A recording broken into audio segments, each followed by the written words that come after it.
Hidden deep within the Usambara mountain range lies a peak unlike any other. It doesn't appear on any map. It bears no name, and the village elders avoid speaking of it. They simply call it the Path of the Lost. Many years ago, during the time of German colonial rule in Tanganyika, a botanist named Dr. Hans Vogel was assigned to work in Tanga region. A man of science and curiosity, Vogel arrived in Tanganyika eager to discover and study rare plant species, plants found nowhere else on Earth.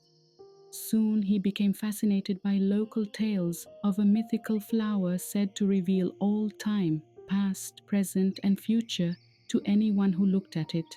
The villagers called it the Eyes of Time. Compelled by these stories, Dr. Vogel set out for Lushoto, and from there planned his expedition into the Usambara Mountains to search for the hidden peak. When he arrived in Lushoto, elders warned him gravely, "Some things are not meant to be found. The flower you seek grows in a place guarded by the spirits of time. If you search, you will see, but what you see can never be unseen." Vogel dismissed their warnings. He didn't believe in spirits or African superstitions. He laughed and said, "No ghost can stand against the power of science."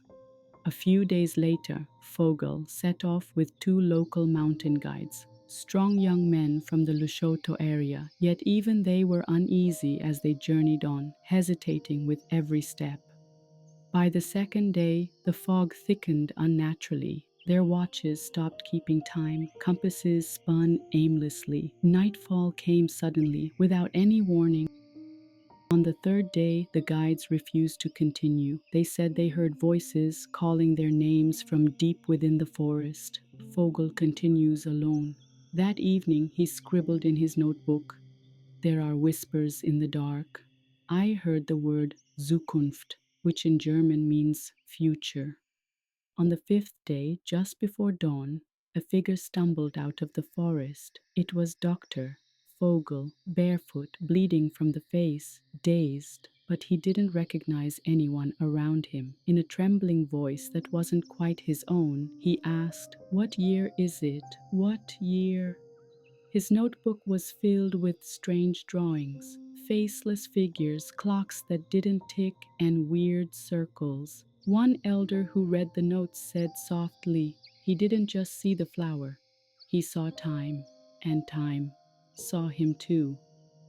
That very night, Vogel vanished from his room. He was later spotted in the wilderness murmuring to himself, "They're watching me. They know what I saw." By the seventh night, he was gone, completely, never seen again. Years passed, colonization ended, but in the villages near the Usambara Mountains, the story never faded. In 1993, a university student from Morogoro went to those same mountains to research highland flora. A week later, he returned disturbed and confused. He claimed he saw a tall man in khaki clothes who looked at him and asked, "What year is it now?" But when he responded, this tall man changed into a ghostly appearance, then disappeared into mist while still asking, "What is the time? What year is it? Tell me." Even today, in some villages near the mountain, when midnight falls and the wind is just right, people say you can still hear a voice echoing through the trees. "What time is it? What year? Tell me." Thank you so much for watching and listening to this story. What did you learn? Have you ever heard of an event like this? If you'd like to continue watching and listening to more stories like this, don't forget to comment, subscribe to this channel, and also share with others so we can all enjoy together. If you would like to listen to this story in Kiswahili, please subscribe to our Swahili channel, Hadithi Zetu Zikisimuliwa na Bi Subira. Until we meet again next time, goodbye.